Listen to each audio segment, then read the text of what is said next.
प्रधानमंत्री ने मन की बात में साझा किए अपने विचार। विविध प्रेरणादायक पहलों से देशवासियों को कराया अवगत। देश के नवनिर्माण के लिए किया प्रेरित।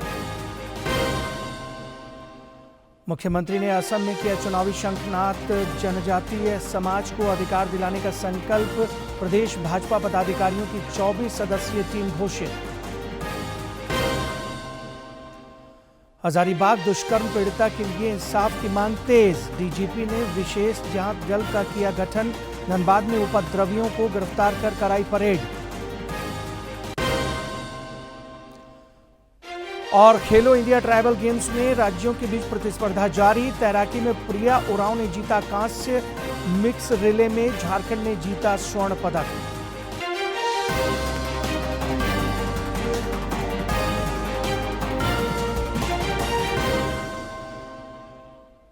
नमस्कार, आप देख रहे हैं खबरें झारखंड। इस वक्त की तमाम ताज़ा तरीन और अहम खबरों को लेकर हाजिर हूं मैं राहुल शर्मा। और अब बुलेटिन की शुरुआत। प्रधानमंत्री नरेंद्र मोदी ने आकाशवाणी पर मन की बात कार्यक्रम में आज विविध विषयों पर अपने विचार साझा किए। कार्यक्रम में 132वीं कड़ी में उन्होंने पर्यावरण संरक्षण, खेल समेत कई समसामयिक गतिविधियों पर चर्चा की। प्रधानमंत्री ने देशवासियों को प्रेरणादायक कार्यों से भी अवगत कराया और सभी को देश के नवनिर्माण के लिए प्रेरित किया। श्री मोदी ने पश्चिम एशिया में जारी संघर्ष का भी इस दौरान जिक्र किया। ही हलचल भरा रहा है। हम सबको याद है कि पूरा विश्व भूतकाल में कोविड के कारण एक लंबे समय तक अनेक समस्याओं से गुजरा था। हम सभी की अपेक्षा थी कि कोरोना के संकट से निकलने के बाद दुनिया नए सिरे से प्रगति की राह पर आगे बढ़ेगी। लेकिन दुनिया के अलग अलग क्षेत्रों में लगातार युद्ध और संघर्ष की परिस्थितियां बनती चली गई। वर्तमान में हमारे पड़ोस में 1 माह से भीषण युद्ध चल रहा है। हमारे लाखों परिवारों के सगे संबंधी इन देशों में रहते हैं, खासतौर पर खाड़ी देशों में काम करते हैं। मैं गल्फ कंट्रीज का बहुत आभारी हूं। वे ऐसे 1 करोड़ से ज्यादा भारतीयों को वहां पर हर प्रकार की मदद दे रहे हैं। साथियों, जिस क्षेत्र में अभी युद्ध चल रहा है वह क्षेत्र हमारी ऊर्जा आवश्यकताओं का बड़ा केंद्र है। इसकी वजह से दुनिया भर में पेट्रोल और डीजल को लेकर संकट की स्थिति बनती जा रही है। हमारे वैश्विक संबंध, अलग अलग देशों से मिल रहा सहयोग और पिछले 1 दशक में देश का जो सामर्थ्य बना है, इनकी वजह से भारत इन परिस्थितियों का डटकर मुकाबला कर रहा है। साथियों, निश्चित तौर पर यह चुनौतीपूर्ण समय है। मैं आज मन की बात के माध्यम से सभी देशवासियों से फिर यह आग्रह करूंगा कि हमें एकजुट होकर इस चुनौती से बाहर निकलना है। जो लोग इस विषय पर भी राजनीति कर रहे हैं, उन्हें राजनीति नहीं करनी चाहिए। यह देश के 140 करोड़ देशवासियों के हित से जुड़ा विषय है। इसमें स्वार्थ भरी राजनीति का कोई स्थान नहीं है। ऐसे में जो भी लोग अफवाह फैला रहे हैं, वे देश का बहुत बड़ा नुकसान कर रहे हैं। मैं सभी देशवासियों से अपील भी करूंगा कि वो जागरूक रहे, अफवाहों के बहकावे में न आए। सरकार की तरफ से जो आपको निरंतर जानकारी दी जा रही है, उस पर भरोसा करें और उसी पर विश्वास करके कोई कदम उठाएं। राज्य में भी कई स्थानों पर लोगों ने सामूहिक और व्यक्तिगत रूप से प्रधानमंत्री के लोकप्रिय मन की बात कार्यक्रम को देखा और सुना। रांची में नेता प्रतिपक्ष बाबूलाल मरांडी ने कार्यकर्ताओं के साथ इस कार्यक्रम को सुना और प्रधानमंत्री के विचारों को प्रेरणादायक बताया।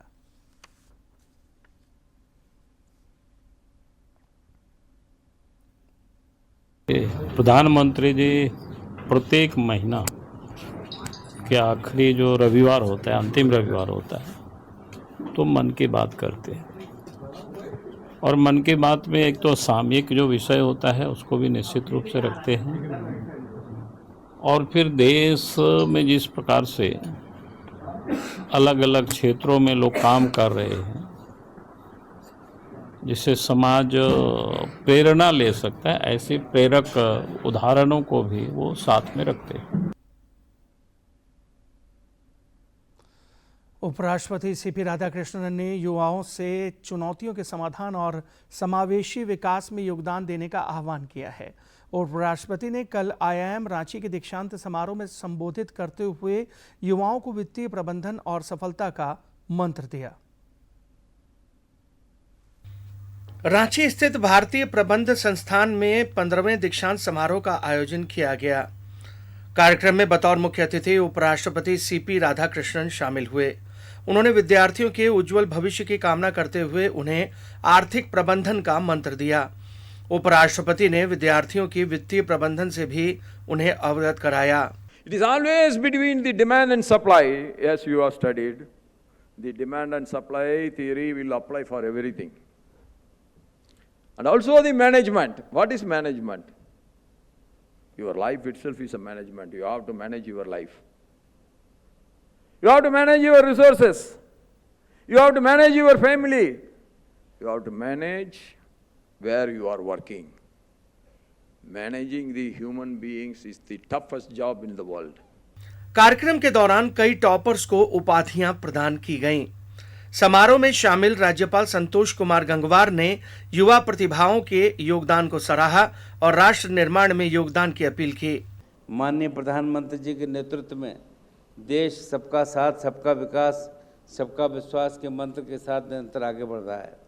उनके नेतृत्व में भारत आज विश्व की चौथी सबसे बड़ी अर्थव्यवस्था बन गया है तथा विश्व की तीसरी सबसे बड़ी अर्थव्यवस्था बनने की दिशा में हमारा देश अग्रसर है। ऐसे समय में आप सभी युवा प्रतिभाओं की भूमिका अत्यंत महत्वपूर्ण हो जाती है। आपके पास ज्ञान है, ऊर्जा है और परिवर्तन लाने की क्षमता है, बस आवश्यकता है उसे सही दिशा देने की। मौके पर राज्यसभा के उपसभापति हरिवंश ने अपने ओजस्वी संबोधन से सभी को मंत्रमुग्ध किया और जीवन में प्रबंधन के महत्व को बताया। इस दौरान उन्होंने कई महान प्रबंधकों और युवाओं के राष्ट्र निर्माण में भागीदारी की जानकारी दी। आज 2 लाख स्टार्टअप हैं। आने वाले 5, 7, 8 वर्षों में जब उस नारायण मूर्ति जी की जगह रोल मॉडल मानते हुए लाखों युवा भारत में निकलेंगे तो यह भारत कहां होगा। इस रूप में आप गौर करें, सोचें। दूसरी चीज, इन्हीं 11-12 वर्षों में अगर आप देखेंगे तो आप देखें टैक्स पेयर्स की क्या संख्या थी, इन्वेस्ट करने वाले लोगों की क्या संख्या थी। एक नया मध्य वर्ग जन्म ले चुका है। विद्यार्थियों को संबोधित करते हुए रक्षा राज्य मंत्री संजय सेठ ने कहा कि युवाओं के योगदान से देश विश्व की चौथी सबसे बड़ी अर्थव्यवस्था बन चुका है। उन्होंने युवाओं को विकसित भारत का ब्रांड एम्बेसडर बताते हुए कहा कि युवाओं के योगदान से जल्द ही देश तीसरी सबसे बड़ी अर्थव्यवस्था बनने की ओर अग्रसर है। $4 ट्रिलियन की इकोनॉमी हम बन गए, दुनिया की चौथी सबसे बड़ी आर्थिक शक्ति।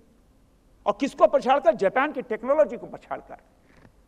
और आपके सहारे वो दिन दूर नहीं जब देश दुनिया की तीसरी सबसे बड़ी इकोनॉमी होगी, $5 ट्रिलियन। दीक्षांत समारोह में राज्य के उच्च एवं तकनीकी शिक्षा मंत्री सुदिव्य कुमार, आईआईएम के बोर्ड ऑफ गवर्नर के अध्यक्ष प्रवीण शंकर पांडे, निदेशक दीपक श्रीवास्तव समेत बड़ी संख्या में संस्थान के शिक्षक, कर्मचारी और विद्यार्थी मौजूद रहे। रांची से विकास कुमार के साथ प्रणय प्रबोध की रिपोर्ट। इधर पश्चिम एशिया की स्थिति पर केंद्र सरकार बारीकी से नजर रख रही है ताकि इस संघर्ष का भारतीयों पर प्रतिकूल असर न पड़े। रक्षा मंत्री राजनाथ सिंह की अध्यक्षता में कल मंत्री समूह की एक अहम बैठक हुई। रक्षा मंत्री राजनाथ सिंह ने पश्चिम एशिया में जारी संकट पर नजर रखने और घटनाक्रमों के जवाब में सक्रिय उपायों की सिफारिश करने के लिए गठित अनौपचारिक मंत्री स्तरीय समूह की पहली बैठक की अध्यक्षता की। नई दिल्ली के कर्तव्य भवन 2 में शनिवार को आयोजित इस बैठक में वित्त एवं निगम मामलों की मंत्री निर्मला सीतारमण, संसदीय मामलों के मंत्री किरण रिजिजू, पेट्रोलियम एवं प्राकृतिक गैस मंत्री हरदीप सिंह पुरी, उर्वरक मंत्री जगत प्रकाश नड्डा, खाद्य एवं सार्वजनिक वितरण मंत्री प्रहलाद जोशी, नागरिक उड्डयन मंत्री किंजरापु राममोहन नायडू समेत कई मंत्री उपस्थित रहे। रक्षा मंत्री ने सचिवों के साथ अधिकार प्राप्त समूहों के साथ बैठक कर क्षेत्रीय चुनौतियों और नीतिगत उपायों की भी समीक्षा की। उन्होंने भविष्य की तैयारी के लिए त्वरित निर्णय लेने, मंत्रालयों के बीच उच्च समन्वय और नीतियों को समयबद्ध तरीके से लागू करने के भी निर्देश दिए। रक्षा मंत्री ने स्पष्ट किया कि प्रधानमंत्री नरेंद्र मोदी के नेतृत्व में एनडीए सरकार पश्चिम एशिया की स्थिति पर बारीकी से नजर बनाए हुए है और इस बात को सुनिश्चित करने के लिए प्रतिबद्ध है कि भारतीय जनता को इस संघर्ष का कोई प्रतिकूल प्रभाव ना पड़े। भारत लगातार स्थिति की निरंतर निगरानी कर रहा है और इसके प्रभाव से भारतीय नागरिकों को किसी भी प्रकार की कठिनाई का सामना नहीं करने दिया जाएगा।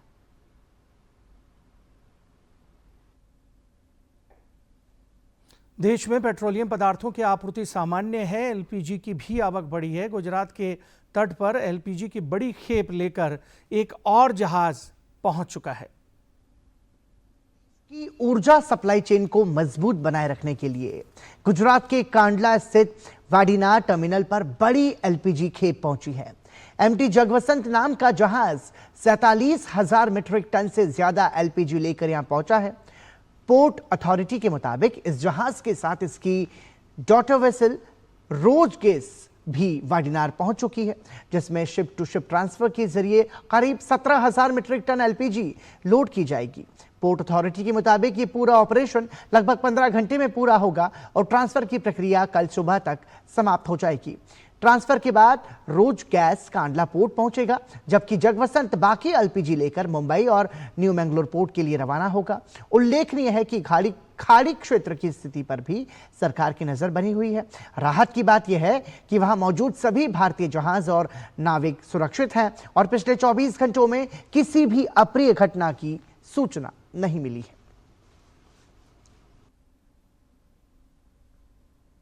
घरेलू गैस की निर्बाध आपूर्ति सुनिश्चित करने के लिए राजधानी रांची समेत विभिन्न जिलों में कालाबाजारी पर भी प्रशासन की पैनी नजर बनी हुई है।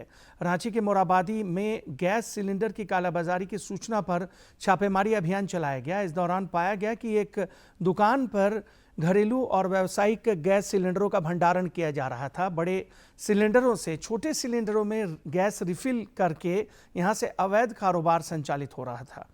पुलिस प्रशासन की कार्रवाई में रिफिलिंग में होने वाली मशीन, पाइप और अन्य उपकरण बरामद किए गए। इधर पड़ोसी राज्य पश्चिम बंगाल समेत 5 प्रदेशों में विधानसभा चुनाव का प्रचार अभियान तेज हो गया है। मुख्यमंत्री हेमंत सोरेन ने असम में झामुमो प्रत्याशियों के पक्ष में चुनाव प्रचार किया और वोट मांगे। श्री सोरेन ने झारखंड में जारी विकास गतिविधियों की चर्चा की और जनजातीय समाज को अधिकार दिलाने का संकल्प दोहराया। प्रदेश भाजपा पदाधिकारियों की 24 सदस्यीय टीम का ऐलान कर दिया गया है। प्रदेश अध्यक्ष आदित्य प्रसाद साहू ने राष्ट्रीय अध्यक्ष नितिन नवीन की सहमति के बाद प्रदेश पदाधिकारियों की सूची जारी कर दी है। प्रदेश भाजपा में 9 उपाध्यक्ष, 3 महामंत्री और 9 मंत्रियों को रखा गया है। 13 पुराने चेहरे भी इसमें शामिल किए गए हैं, जबकि 5 महिलाओं को भी इस सूची में जगह मिली है।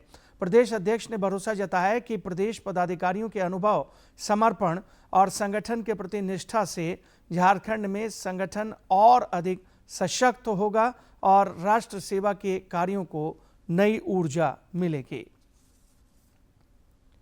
हजारीबाग दुष्कर्म पीड़िता के लिए इंसाफ की मांग तेज होती जा रही है। भाजपा ने आरोपियों की गिरफ्तारी के लिए चरणबद्ध आंदोलन की चेतावनी दी है। आज पार्टी द्वारा हजारीबाग के सभी प्रखंडों में मशाल जुलूस निकाला जाएगा। इधर पुलिस महानिदेशक तदाशा मिश्रा ने मामले का संज्ञान लेते हुए विशेष जांच दल का गठन किया और 1 सप्ताह में रिपोर्ट तलब की है। धनबाद में रामनवमी के दौरान बरियापुर थाना क्षेत्र में माहौल बिगाड़ने वाले 18 उपद्रवियों को पुलिस ने गिरफ्तार कर लिया है।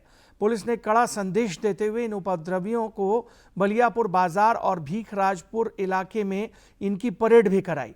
नगर पुलिस अधीक्षक ऋत्विक श्रीवास्तव ने बताया कि इस मामले में 40 से ज्यादा लोग नामजद हैं। उन्होंने बताया कि बाकी आरोपियों की गिरफ्तारी के लिए पुलिस लगातार प्रयासरत है। तकरीबन 18 से 20 लोगों को जेल भेजा जा रहा है ना। कल जो भगदड़ हुई है, कल जो क्या बताएंगे सांप्रदायिक माहौल को बिगाड़ने का कोशिश किया गया है, तो उसमें केस हुआ है और 2 केसेस के संबंध में यहाँ पे जितने लोग आप देखें उन लोगों के आते हैं जेल भेजा। देखिए इसमें जितने आईपीसी और बीएनएस के जितने भी क्या संबंधित धाराएं होती है, जैसे संभवतः 295, 299, 190 है ना, तकरीबन 8-10 धाराएं लगी हुई हैं। उन सारे धाराओं को जोड़ के यहाँ पे जेल भेजा जा रहा है। बोकारो उपायुक्त की अध्यक्षता में कृषक पाठशालाओं की प्रगति की बैठक के दौरान समीक्षा की गई। इस दौरान जरीडीह और नवाडीह कृषक पाठशालाओं के कामकाज की समीक्षा हुई। उपायुक्त ने अधिक से अधिक किसानों को इन पाठशालाओं से जोड़ने का निर्देश दिया ताकि कृषि के उन्नत तरीकों को अपनाकर अन्नदाता उत्पादन और अपनी आय बढ़ा सकें। चैत्र नवरात्र के बाद कई स्थानों पर कल देवी दुर्गा की प्रतिमाओं का विसर्जन किया गया। रांची में प्रतिमा विसर्जन को लेकर निकली शोभा यात्रा के दौरान मां दुर्गा के भक्त भावुक नजर आए। बड़ा तालाब में भी प्रतिमाओं का विसर्जन हुआ और श्रद्धालुओं ने नम आंखों से मां को विदाई दी।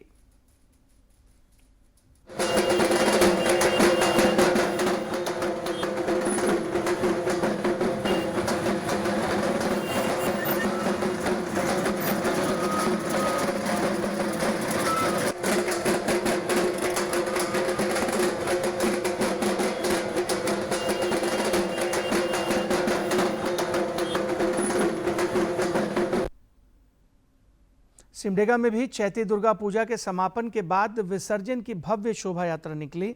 इस अवसर पर वातावरण माता के जयकारों से गुंजायमान रहा। लोगों ने माता की प्रतिमा के दर्शन कर सुख समृद्धि की कामना की। शोभा यात्रा का जगह जगह विभिन्न समितियों द्वारा स्वागत किया गया। इससे पहले पंडालों में सिंदूर खेला का आयोजन हुआ, जिसमें उपायुक्त कंचन सिंह भी शामिल हुए।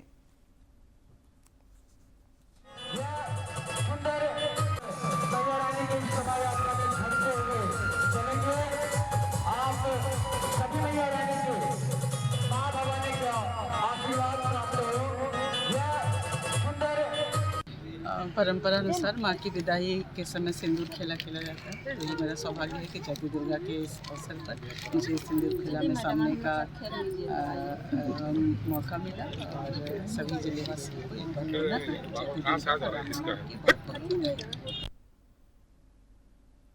हजारीबाग का ऐतिहासिक रामनवमी पर्व लगातार लोगों को आकर्षित कर रहा है। समूचा शहर राममय नजर आ रहा है। यह उत्सव का वातावरण जिले में 36 घंटे हर वर्ष हजारीबाग में बना रहता है, जिसमें लाखों की संख्या में श्रद्धालु शामिल होते हैं। विभिन्न समितियों द्वारा 8 किलोमीटर जुलूस मार्ग में 100 से भी ज्यादा सेवा कुटीर लगाए गए हैं। स्थानीय सांसद मनीष जायसवाल का सांसद सेवा केंद्र भी श्रद्धालुओं को सेवा उपलब्ध करा रहा है ताकि राम भक्तों को कोई असुविधा न हो। पुलिस प्रशासन की ओर से भी रामनवमी उत्सव को लेकर व्यापक प्रबंध किए गए हैं। कई समाजसेवी भी उत्सव के आयोजन में सहयोग और सेवाएं दे रहे हैं। आज रामनवमी जो है शक्ति का प्रतीक का त्योहार है और हर सनातनी के आज हाथ में कोई न कोई अस्त्र शस्त्र रहे। सनातनी जो है अपने अस्त्र शस्त्र अपने धर्म की रक्षा करे। हम लोग सब राममय भक्ति में हैं और ये हम लोग जो हमारी संस्कृति और सभ्यता का कला है वो हम लोग यहाँ से जुलूस गुजरेगा तो हम सब राम भक्त बैठ के यहाँ पे देखेंगे। हजारीबाग में भगवान श्री राम के जन्मोत्सव रामनवमी के मद्देनजर प्रशासन ने विधि व्यवस्था को लेकर व्यापक प्रबंध और चाक चौबंद इंतजाम किए हैं। पुलिस केंद्र में इस सिलसिले में उच्च स्तरीय बैठक भी हुई, जिसमें आईजी सुनील भास्कर समेत वरिष्ठ अधिकारी मौजूद रहे। श्री भास्कर ने बताया कि इस बार रामनवमी को शांतिपूर्ण माहौल में संपन्न कराने के लिए 5000 सुरक्षा कर्मियों की तैनाती की गई है। असामाजिक तत्वों पर पुलिस की पैनी निगाह रहेगी और उपायुक्त ने भी लोगों से सौहार्दपूर्ण वातावरण में पर्व को मनाने की अपील की है।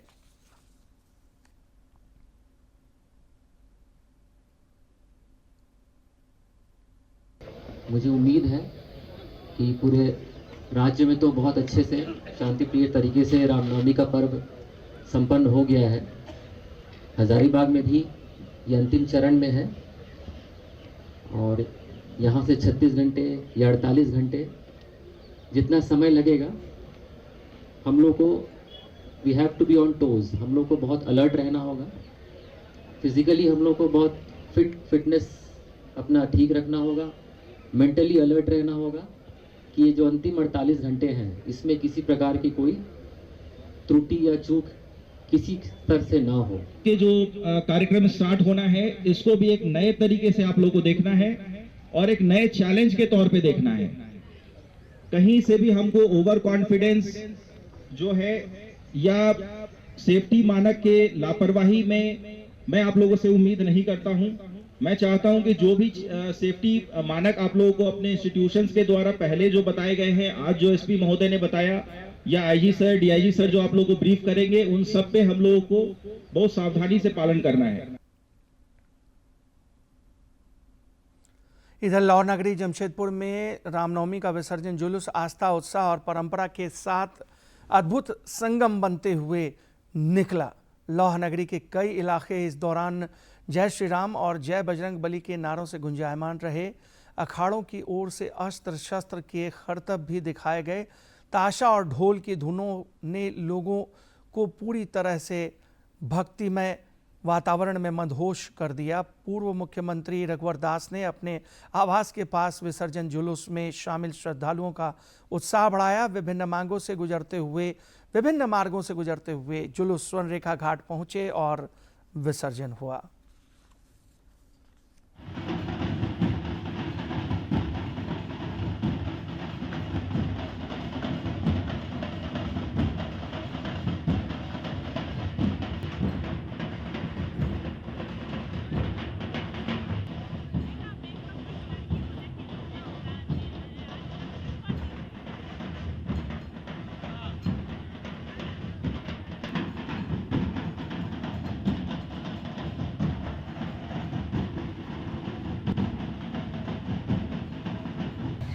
मर्यादा पुरुषोत्तम भगवान राम कल नवमी पूजा समाप्त हुई। विसर्जन जुलूस सबसे पूर्व बड़ी धूमधाम से देख रहे हैं हजारों की संख्या में सड़क पर बच्चे अन्य भगवान देने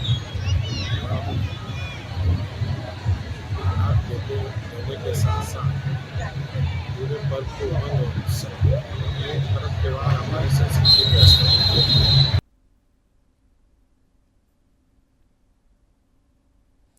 और अब अगली खबर अर्थ आवर से जुड़ी। अर्थ आवर पर कल रात 1 घंटे के लिए अनावश्यक लाइटें बंद कर दी गईं। लोक भवन में भी विद्युत उपकरणों को बंद कर पर्यावरण और ऊर्जा संरक्षण का संदेश दिया गया। दुनिया की कई मशहूर इमारतों में भी अर्थ आवर के मद्देनजर विद्युत उपकरण लगातार बंद रहे। सग्रादा फैमिलिया ने 20वें अर्थ आवर के तहत 1 घंटे के लिए लाइट बंद कर पर्यावरण संरक्षण का संदेश दिया। इस दौरान एफिल टावर, एक्रोपोलिस और ब्रांडेनबर्ग गेट समेत कई प्रमुख यूरोपीय स्मारक अंधेरे में रही। ये वैश्विक पहल वर्ल्ड वाइल्ड लाइफ फंड द्वारा चलाई जाती है, जिसकी शुरुआत 2007 में सिडनी से हुई थी। इसका उद्देश्य लोगों को ऊर्जा बचाने और पृथ्वी के प्रति जिम्मेदारी निभाने के प्रति प्रेरित करना है। बोकारो में रामनवमी के दौरान खेतको क्षेत्र में हाईटेंशन तार की चपेट में आने वाले घायलों से उपायुक्त अजय नाथ झा ने कल अस्पताल में जाकर मुलाकात की और उनका कुशल क्षेम जाना। उन्होंने चिकित्सकों को घायलों को उच्चतम चिकित्सा सुविधा उपलब्ध कराने के निर्देश दिए। घटना की जांच के लिए टीम गठित की गई है, जिसे 1 सप्ताह में रिपोर्ट सौंपने को कहा गया है। गौरतलब है कि खेतको में रामनवमी जुलूस के दौरान करंट की चपेट में आने से 6 लोग घायल हो गए थे। भीड़ का एक अपना ही कानून होता है। भीड़ के लोग ये समझ नहीं पाते हैं कि क्या सही है क्या गलत है। तो जैसे ही ये घटना की स्थिति आई, इससे पहले कि हम लोगों ने एहतियातन अगर उपाय नहीं किए होते तो शायद ये घटना बड़ी हो सकती। तो हमारे एहतियातन उपाय इतने हर जो भी विकल्प हो सकता था उस सब विकल्पों को लेते हुए हम लोगों ने एहतियातन उपाय इतने अच्छे से किया हुआ था कि ये घटना बड़ी हुई। तुरंत वहीं अस्पताल में इनका प्राथमिक इलाज हुआ। इधर छत्तीसगढ़ में खेलो इंडिया ट्राइबल गेम्स में राज्यों के बीच श्रेष्ठता की जंग जारी है। 15 स्वर्ण पदकों के साथ कर्नाटक की टीम फिलहाल शीर्ष पर बनी हुई है। झारखंड के खिलाड़ी भी इस प्रतियोगिता में दम दिखा रहे हैं। तैराकी 50 मीटर ब्रेस्ट स्ट्रोक में प्रिया ओरांव ने कांस्य पदक जीतकर राज्य का मान बढ़ाया है। अन्य प्रतिस्पर्धाओं में भी झारखंड के प्रतिभागी अपना लोहा मनवा रहे हैं। रायपुर में यह प्रतियोगिता 3 अप्रैल तक चलेगी। अंतर्राष्ट्रीय स्तर की एथलेटिक्स प्रतियोगिता में भी झारखंड के प्रतिभागियों ने बेहतरीन प्रदर्शन कर अपनी प्रतिभा का लोहा मनवाया। चंडीगढ़ में आयोजित इंटरनेशनल इनविटेशनल रिले और नेशनल ओपन रिले प्रतियोगिता में मिक्स रिले स्पर्धा में झारखंड के प्रतिभागियों ने स्वर्ण पदक जीता। इसके अलावा महिला रिले में भी झारखंड के प्रतिभागियों ने कांस्य पदक पर अपना कब्जा जमाया। अब तक इस प्रतियोगिता में झारखंड की झोली में 3 पदक आ चुके हैं। आईपीएल में आज दूसरा मुकाबला मुंबई इंडियंस और केकेआर के बीच मुंबई में खेला जाएगा। इधर कल उद्घाटन मैच में आरसीबी ने हैदराबाद सनराइजर्स को हराकर प्रतियोगिता में धमाकेदार शुरुआत की। Defending champion royal Challengers Bengaluru ने इंडियन प्रीमियर लीग के 19वें सीजन की शुरुआत जीत के साथ की। टीम ने चिन्नास्वामी स्टेडियम में सनराइजर्स हैदराबाद को 6 विकेट से हराया। और अब मौसम, राज्य के कई इलाकों में कल को छोड़कर 3 अप्रैल तक हल्के से मध्यम दर्जे की बारिश का पूर्वानुमान व्यक्त किया गया है। मौसम विज्ञान केंद्र ने आज कुछ इलाकों में ओलावृष्टि, आंधी और वज्रपात की भी आशंका जताई है, जिसे लेकर चेतावनी जारी की गई है। आने वाले दिनों में तापमान में उतार चढ़ाव जारी रह सकता है। पिछले 24 घंटे के दौरान डाल्टनगंज में अधिकतम तापमान 36.8 डिग्री सेल्सियस रिकॉर्ड किया गया, जो राज्य में सर्वाधिक रहा।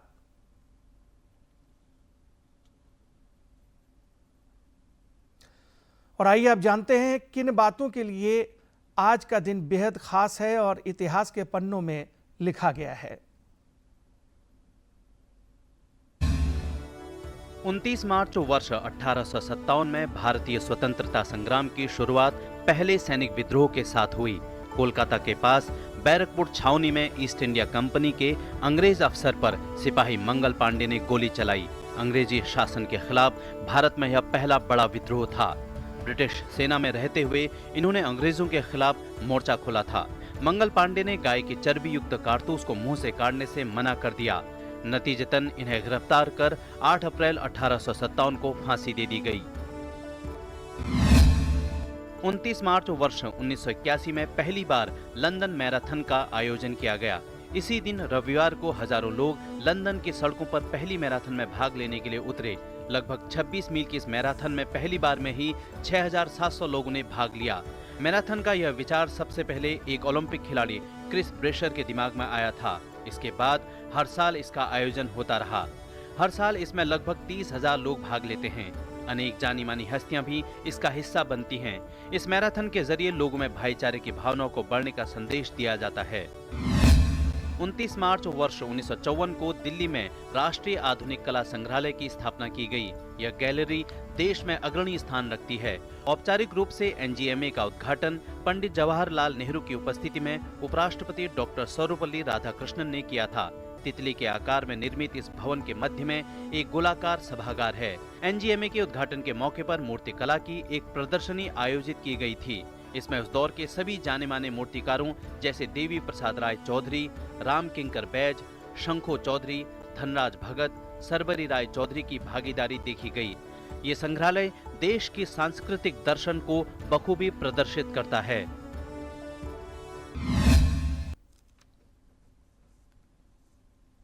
और इसके साथ इस बुलेटिन में फिलहाल इतना ही। दीजिए इजाजत, लेकिन चलते चलते एक नजर अब तक की सुर्खियों पर।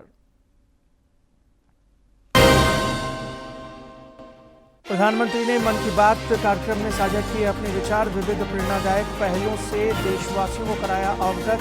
देश के नवनिर्माण के लिए किया प्रेरित। मुख्यमंत्री ने असम में किया चुनावी शंखनाद। जनजातीय समाज को अधिकार दिलाने का संकल्प। प्रदेश भाजपा पदाधिकारियों की 24 सदस्यीय टीम घोषित। हजारीबाग दुष्कर्म पीड़िता के लिए इंसाफ की मांग तेज। डीजीपी ने विशेष जांच दल का किया गठन। धनबाद में उपद्रवियों को गिरफ्तार कर कराई परेड।